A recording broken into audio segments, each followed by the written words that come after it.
Hello everyone, I'm Alvin Barcelona and thank you for inviting me to your program Break Time for the Gospel Reflection and on the first Sunday of Advent. We read on our Gospel today, Matthew 24, which says, "You do not know what hour the Lord will come."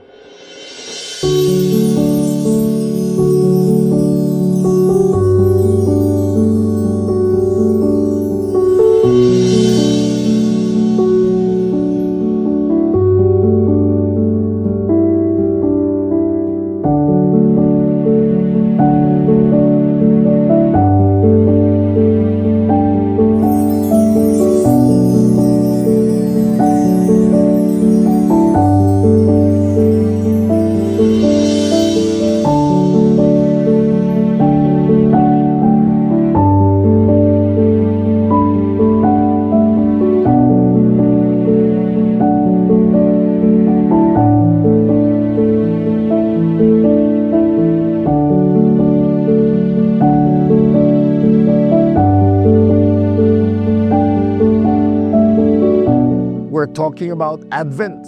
And Advent came from the Latin word adventus, which means arrival or coming. In essence, Advent is the season of waiting and preparing for the coming of our Lord Jesus Christ. In the Old Testament, God's people waited for the coming of the promised Messiah. At dumating na nga siya. Kaya nga may Pasko, hindi ba? In our time, in our Advent, we wait for the coming again of Jesus as King at the end of time or in our everyday lives. Kung iisipin mo kasi, lahat tayo may hinihintay, hindi ba? May hinihintay ka na ka-meeting na baka late dumating. May hinihintay kang maagang Christmas bonus. Naghihintay ng love life. Naghihintay na umuwi ang asawa o magulang na nasa abroad. Naghihintay na gumaling ang kapamilyang may sakit. Naghihintay na umasenso ang buhay at matupad ang mga pangarap. Naghihintay ng hustisya, ng katotohanan at ng katarungan para sa ating bayan. Ang tanong, paano ka naghihintay? How are you waiting? Are you waiting in fear and anxiety? Takot ka bang naghihintay o kinakabahan? Are you angry and impatient? Naghihintay ka bang galit at naiinip na nga? Or are you waiting with joy and excitement?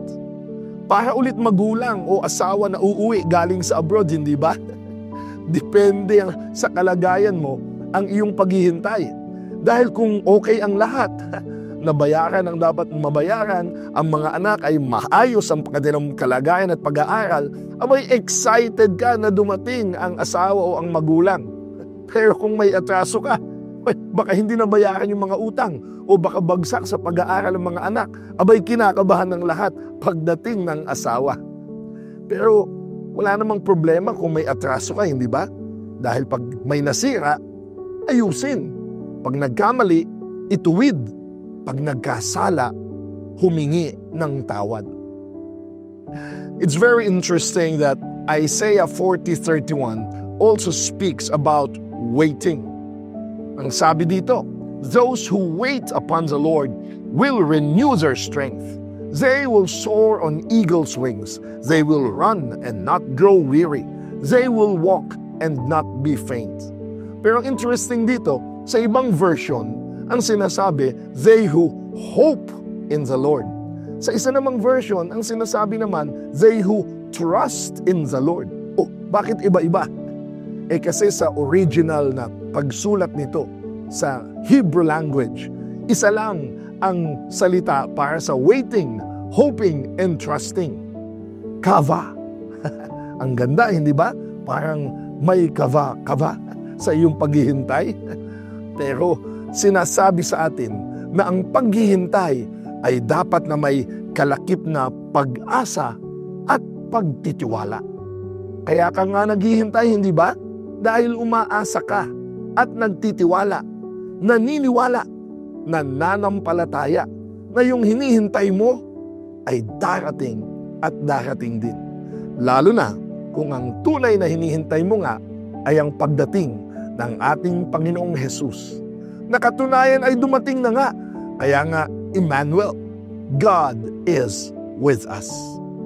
Kaya nga sabi sa ating misa, hindi ba? As we wait in joyful hope for the coming of our Lord.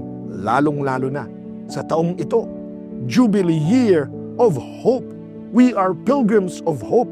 Kaya kahit anuman ang nangyayaring mga problema at pagsubok sa ating bansa, mula natural at man-made disasters, naghihintay tayong matapos na nawa, maghintay pa rin tayo ng may pag-asa.